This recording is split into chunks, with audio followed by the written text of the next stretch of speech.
গতকাল জামায়াত তার সহযোগীদের নিয়ে একটা সমাবেশ করেছেন, একটা বিরাট সমাবেশ করতে চেয়েছেন। সমাবেশটা খুব বেশি ভালো কিছু হয় নাই। সরকারকে শক্তি প্রদর্শন বা বিএনপিকে শক্তি প্রদর্শনের যে তাদের এক ধরনের চিন্তা বা চেষ্টা ছিল, সেটা খুব বেশি সাকসেসফুল হয়েছে বলে মনে হয় না। যাই হোক, তারা সেখানে তাদের এক ধরনের আন্দোলনের আলটিমেটাম দিচ্ছেন। তারা সরকারের প্রধান উপদেষ্টার সাথে দেখা করতে চান এবং সমাবেশে বলেছেন সবাই যেন রেডি থাকে, আরও আন্দোলনের কর্মসূচি আসবে।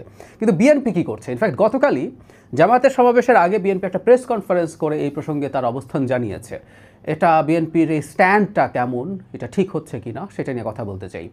আমরা জানি এই সংবাদ সম্মেলনের আগের দিন রাতে দলের স্থায়ী কমিটি বৈঠক করেছিল, জরুরি বৈঠক ডাকা হয়েছিল। সেই কমিটিতে আলোচনা করে এই সিদ্ধান্ত নেওয়া হয়েছে, যেটা পরদিন জানানো হয়। সেখানে একটা লিখিত বক্তব্য পাঠ করা হয়েছে। আমি বক্তব্যগুলো একটু পড়ি।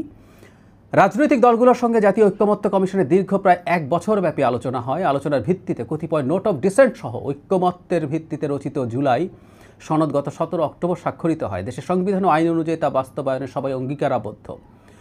তিনি বলেন, মানে ডক্টর খন্দকার মোশাররফ হোসেন এটা পড়েছেন, সম্প্রতি অন্তর্বর্তী সরকারের উপদেষ্টাদের মধ্যে কেউ জুলাই জাতীয় সনদের বাইরে কোনো বিষয়ে সরকারি সিদ্ধান্ত ঘোষণায় যেসব বক্তব্য দিচ্ছেন তা বিভ্রান্তিকর।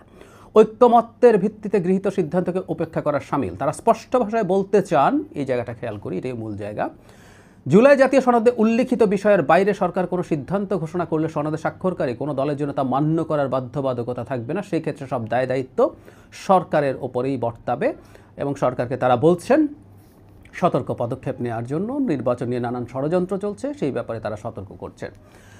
জুলাই সনদ স্বাক্ষর করা যেভাবে হয়েছে, বিএনপির বক্তব্যটার মানে এরকম দাঁড়ায়, জুলাই সনদ যেভাবে স্বাক্ষরিত হয়েছে, এখানে কিন্তু নোট অফ ডিসেন্টের কথাও তারা উল্লেখ করছেন, তার মানে জুলাই সনদ স্বাক্ষরিত হয়েছে নোট অফ ডিসেন্ট সহ। এর বাইরে কোনো কিছু যদি সরকারের দিক থেকে চাপিয়ে দেওয়ার চেষ্টা হয় এবং সেটা যদি করা হয়, সেটা মানতে স্বাক্ষরকারী দলগুলো বাধ্য থাকবে না। কথাটা খুব সিম্পল। একমত হয়ে সনদ কোনটা স্বাক্ষর করেছে? সেটা হচ্ছে নোট অফ ডিসেন্ট সহ যে জুলাই সনদ, সেটা স্বাক্ষর করেছে বিএনপি সহ সবারই কম বেশি নোট অফ ডিসেন্ট আছে। এমনকি এনসিপিরও একটা নোট অফ ডিসেন্ট আছে। সেই নোট অফ ডিসেন্টটা এক অর্থে পজিটিভও, ঠিক আছে, তারা যেটা বলেন আমিও দ্বিমত করি না। নারীদের মনোনয়ন দেওয়া 5% ন্যূনতম, সেটা তারা 15% কমপক্ষে চান। আমি এটাকে ভালো চিন্তা বলেই মনে করি। যাই হোক, নোট অফ ডিসেন্ট আছে, তার মানে সবাই তার নোট অফ ডিসেন্ট সহই এইটাকে স্বাক্ষর করেছেন। এনসিপি এখনও স্বাক্ষর করেননি, কিন্তু অন্যান্য দল করেছে।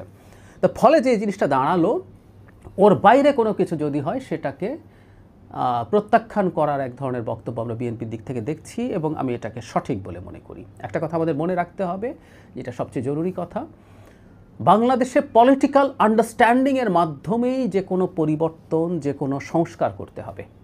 এমনকি সোকল কারো কাছে যদি মনে হয় এটা ভালো কিছু, সেটা বিএনপি নোট অফ ডিসেন্ট দিয়েছে, এর মধ্যে ভালো কিছু আছে, আমি মনে করি বিএনপি এগুলো মানলে ভালো হতো, সেটা আরেক আলোচনা। কিন্তু তার মতো এত বড় একটা দল, দেশের প্রধান রাজনৈতিক দল, যে শুধু প্রধান বললে হবে না, যে দ্বিতীয় স্থানে অবস্থানকারী, মানে আওয়ামী লীগের অবর্তমানের কথা বলছি, জামায়াতের চাইতে যোজন এগিয়ে আছে, সেই দলটাকে নিয়ে ট্রিক করে, সেই দলটাকে অন্যায্যভাবে চাপ দিয়ে, আমি অন্যায্যভাবে চাপ কথাটা মিন করে বলছি, বিএনপি যেসব জিনিস মানেনি, যেসব জায়গায় নোট অফ ডিসেন্ট দিয়েছে, সেগুলো তার যেরকমই মনে হোক না কেন সেইটা স্টিক করেছে, সেটার জন্য তার বহু সমালোচনা হয়েছে, সে সমালোচনা মেনে নিয়েও সেটার মধ্যে স্থির থেকেছে।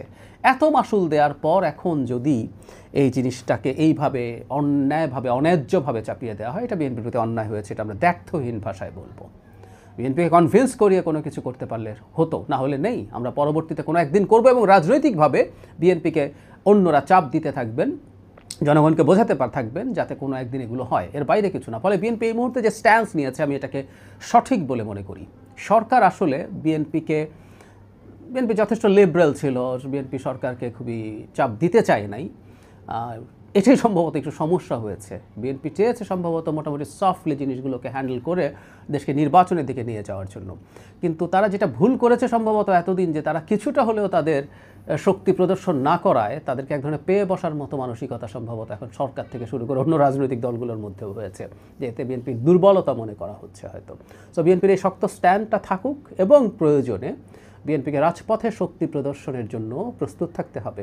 তবে এখানে একটা তবে আছে, রাজপথে শক্তি প্রদর্শন এক ধরনের প্রভোগ করার চেষ্টাও আছে বলে মনে করি। জামায়াত নামছে, বিএনপিও নেমে একটা সংঘাত তৈরি হবে কিনা। সো এই সব কিছু মাথায় রেখেই তাদের আসলে এই ধরনের কাজে যেতে হবে। এবং সরকারের সাথে যেভাবে তারা এইভাবে বার্তা দিয়েছে, ইনফর্মালিও সরকার কোনো সিদ্ধান্ত ঘোষণার আগে খুবই কঠোরভাবে সরকারকে বার্তা দিয়ে রাখতে হবে, সরকার যেন এই ধরনের কোনো হঠকারী সিদ্ধান্ত না নেয়, সেই সিদ্ধান্ত নিয়ে তারা বিপর্যয় যেন তৈরি না করেন। বিএনপিকে সত্যিকার অর্থেই তার শক্তি প্রদর্শন করতে হবে। শক্তি প্রদর্শন মানে আমি মারদাঙ্গা কিছু কথা বলছি না।